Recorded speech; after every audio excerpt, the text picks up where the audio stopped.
Hello viewers, this is Dr. Deepika Singh and welcome back to Pharmacy Learning video, and today we are going to discuss on the topic pilot plant scale up consideration for tablet coating. This is a part 6.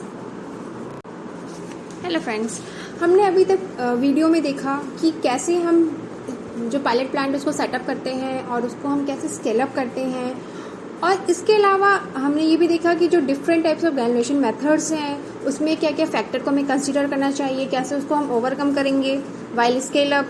और इसके आज हम पढ़ेंगे tablet coating. लेकिन tablet coating के पहले हमने ये स्टडी किया था कि ग्रेनुलेशन क्या होता है, और ग्रेनुलेशन के बाद में हम उसको कंप्रेशन कैसे करते हैं, और कंप्रेशन में भी जो प्रॉब्लम्स आई हैं तो उसको ओवरकम कैसे किया जाए वाइल स्केल अप।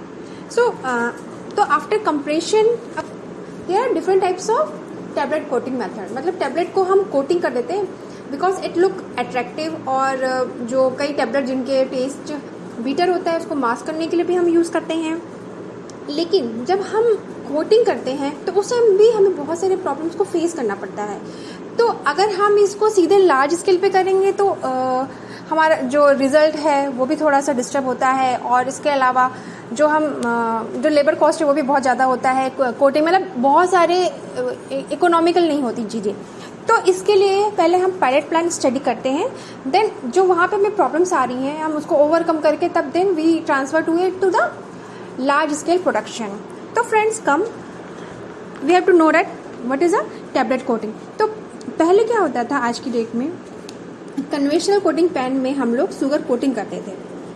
लेकिन जैसे ही टेक्नोलॉजी डेवलप हुई कोटिंग से रिलेटेड, तो और हमने बहुत सारे सेफ्टी फैक्टर्स जो होते हैं और इन्वायरमेंटल रेगुलेशंस है उसमें भी बहुत सारे वेरिएशन आए, तो जो शुगर कोटिंग है उसकी भी जगह न्यू टेक्नोलॉजी ने ले ली थी। तो जनरली जो कन्वेंशनल शुगर कोटिंग पैन है उसमें क्या हुआ कि generally we are develop perforated pans और फ्लूटाइज बेड कोटिंग कॉलम। और इससे क्या हुआ, इन पैन और कॉलम के साथ में जो न्यू पॉलीमरिक मटेरियल है उनका भी डेवलपमेंट हुआ। और ऐसे में क्या हुआ, जो एक्वस शुगर कोटिंग है उसकी जगह सॉल्वेंट फिल्म कोटिंग ने ले लिया। और अगर आप आज के डेट में देखेंगे तो उससे जो रिसेंटली यूज हो रहा है this is a aqueous film coating. अगर आप देखेंगे जो फिल्म कोटिंग होता है ये एक स्पेशलाइज ऑपरेशन है, और जो फिल्म कोटिंग है पहले तो हम इसको लैब में डेवलप करते हैं, फिर उसके बाद में हम उसको डिफाइन करते हैं on the production scale equipment. मतलब आप जब तक उसको लैब में टेस्ट नहीं करोगे, और लैब में हमें भी पता चलता है कि प्रॉब्लम कहाँ कहाँ आ रही है, मतलब हमें स्प्रे का जो है स्प्रे वो कैसे हो रहा है, जो एटमोजेशन है वो कैसे हो रहा है, टेम्परेचर क्या देना है, हमें ह्यूमिडिटी क्या प्रोवाइड करनी है। तो ये सब फैक्टर हमें कंसिडर करना पड़ता है, और ये हम कब करते हैं, लैब में। क्योंकि अगर हम उसको सीधे, और वैसे भी अगर आप देखेंगे लैब स्केल पे और लार्ज स्केल पे सेम नहीं होता, उसमें भी हमें बहुत बार प्रॉब्लम्स आती हैं। तो ऐसे ही जो फाइनल कोटिंग प्रोसेस होता है इसके बाद ही हम उसको प्रोडक्शन स्केल इक्विपमेंट में ले जाते हैं।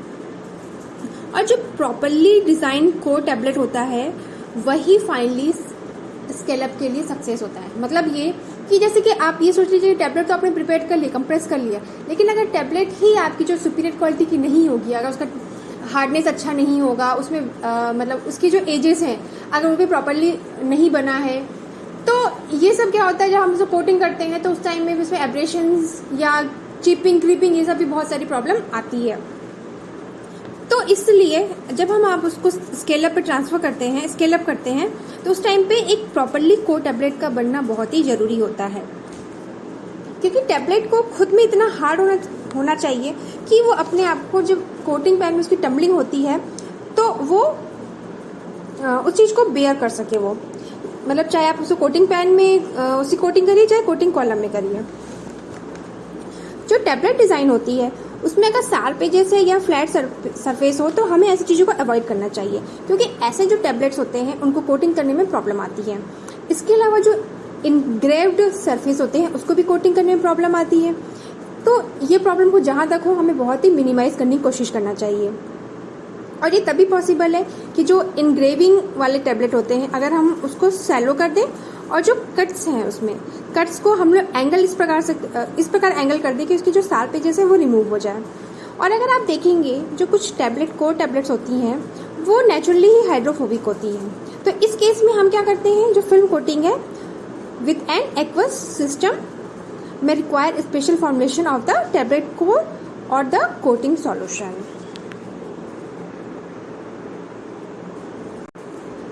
अगर आप देखेंगे जो पर्टिकुलर कोर टैबलेट होती है वो small scale laboratory coating pan या कॉलम में जब हम उस पर फिल्म कोटिंग सॉल्यूशन अप्लाई करते हैं तो वो हमें रिजल्ट अच्छा तो देता है, लेकिन कभी कभी क्या होता है कि जब हम उसको प्रोडक्शन स्केल पे ले जाते हैं तो वहाँ पे ये जो कोटिंग प्रोसीजर है वो टोटली अनएक्सेप्टेबल होता है। मतलब जो हम लेबोरेटरी में कर रहे हैं, पायलट प्लांट के टाइम पे कर रहे हैं, जरूरी नहीं कि हमें वो सेम रिजल्ट लार्ज स्केल पे भी मिलेगा।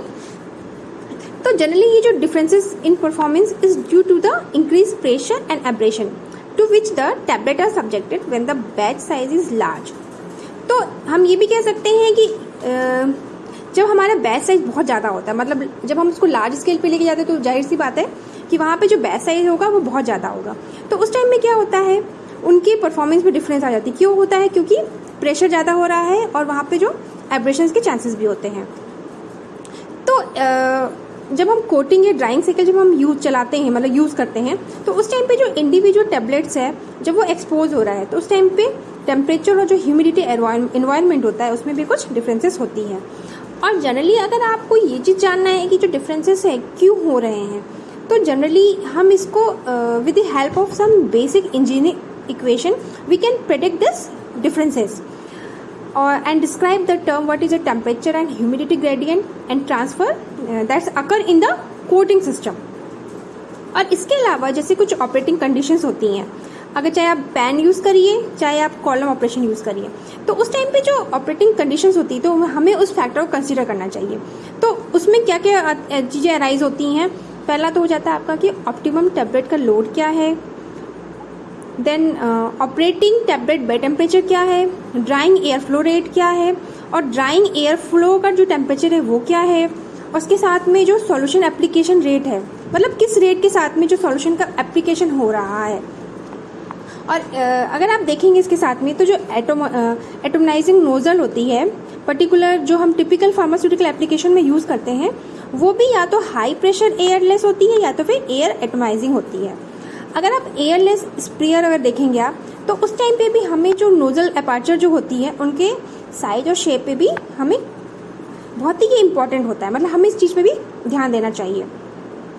उसके अलावा अगर आप एयर एटोमाइज स्प्रेयर अगर आप यूज़ कर रहे हैं तो उस केस में जो क्रिटिकल फैक्टर होता है वो होता है आपका जो एटमाइजिंग एयर प्रेशर है वो, और लिक्विड फ्लो रेट क्या है।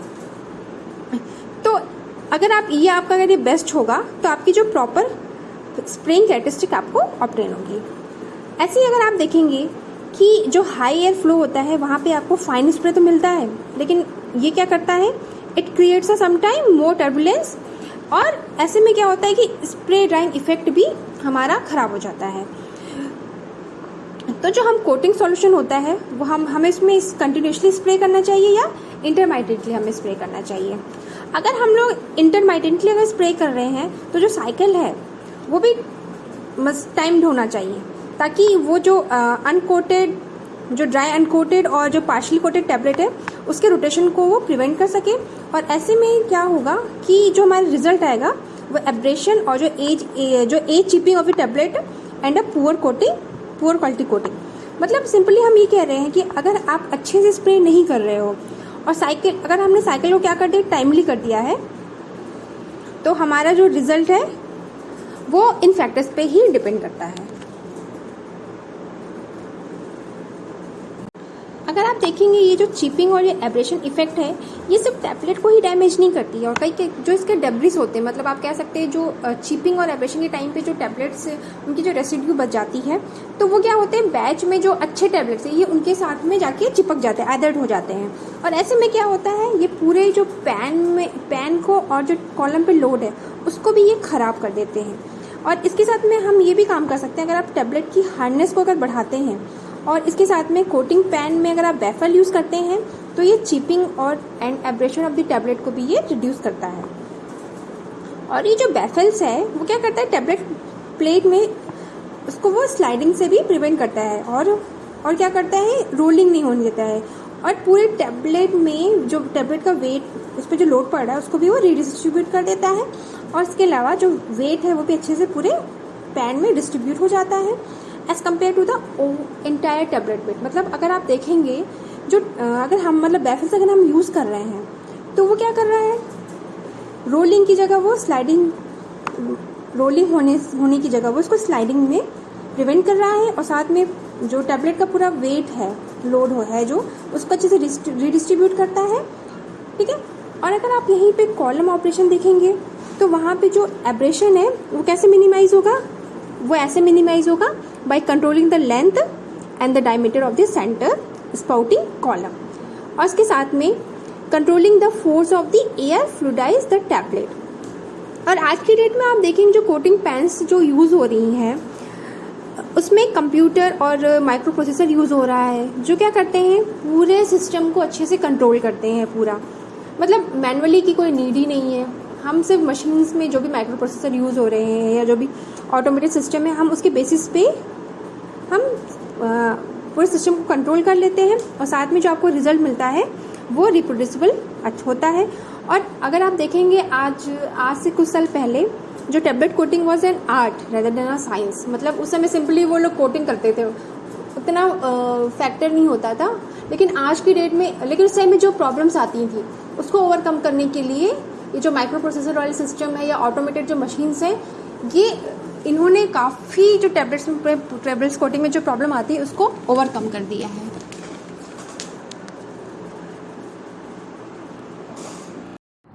Thanks for watching this video. अगर आपको ये वीडियो पसंद आया देन सब्सक्राइब माई चैनल।